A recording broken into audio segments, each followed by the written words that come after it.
here.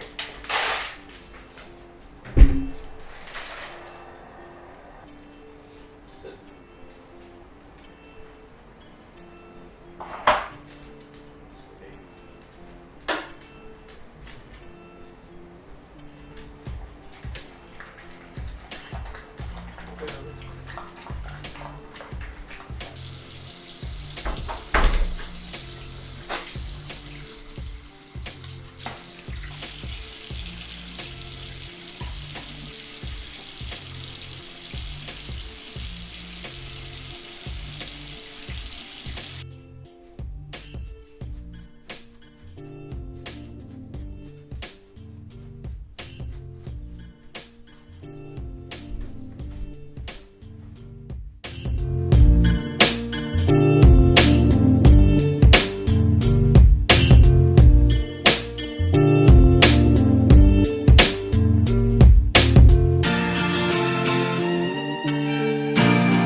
Okay, so Dyno Day did not go quite as planned, as much as I would have liked it to.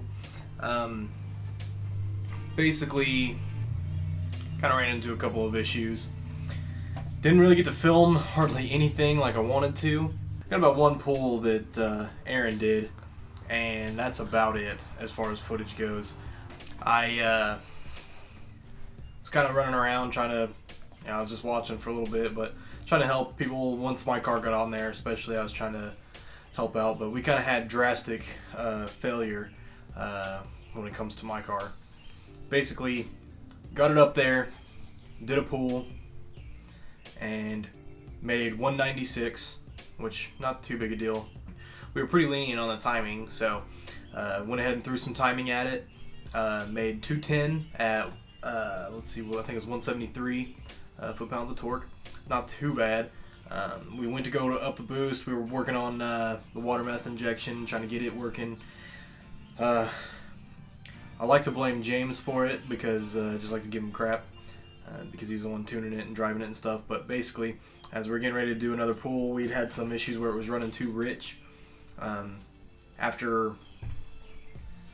we were trying to test that, he accidentally uploaded the map from Aaron's car onto mine, which shouldn't be too big of a deal,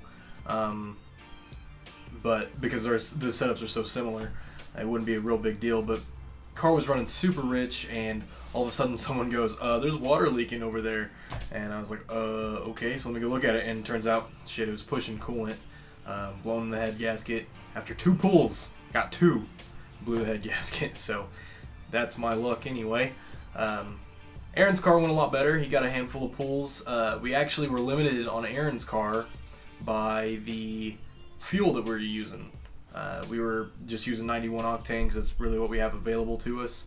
So it actually did a pull and made 280 on about 17 or 18 psi, but it pinged, so we had to let off. Pulled some timing out of it, and it dropped, power obviously, but we couldn't really get much more than that boost on it without it pinging. So it made 270 at 15 psi, and the wastegate's actually at about 12 or so, where I think it made 250 psi on the wastegate pressure. So it'll be dailying around at 250. Doesn't have a boost controller yet. We'll get that, and we're also probably going to look at water meth.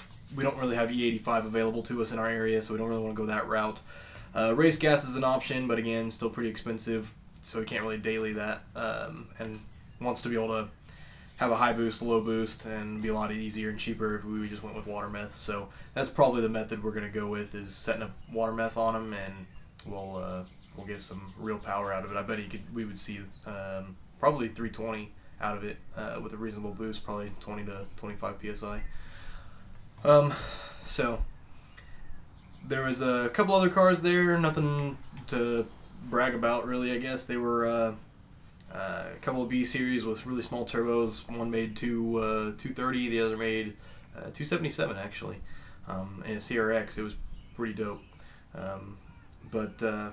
Yeah, just shit happens. So I gave James a lot of shit, telling him that it's his fault and whatnot. But already got a new head gasket. This Friday I'll be putting it in and be driving it, and I'll probably do a ride along or something. Try to get some footage of the car driving at least.